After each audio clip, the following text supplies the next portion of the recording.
અલ નીનોના લીધે દેશભરમાં ચોમાસું નબળું રહેવાની સંભાવના। અરબી સમુદ્ર કે બંગાળની ખાડીમાં સિસ્ટમ ન બનતા મહારાષ્ટ્રમાં અટક્યું ચોમાસું। વાવણીની તૈયારી કરતા ખેડૂતોમાં ચિંતા વધી। સુરતના નાસિરનગર ડિમોલિશનને 14 દિવસ વીત્યા છતાં હજુ સુધી નથી થઈ કડક કાર્યવાહી। તપાસ માટે રચાયેલી કમિટીની કામગીરી સામે પણ સવાલ ઉઠ્યા। 100 જેટલા પીડિત પરિવારો રસ્તા પર રહેવા મજબૂર।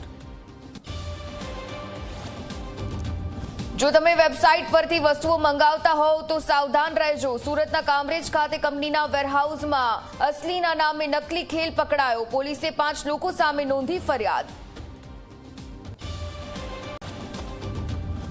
રાજકોટનો નવનિર્મિત સાંઢિયો પુલ આખરે મુકાયો ખુલ્લો। નાયબ મુખ્યમંત્રી હર્ષ સંઘવીના હસ્તે ઉદ્ઘાટન। નાયબ મુખ્યમંત્રીએ બ્રિજની કરી સમીક્ષા।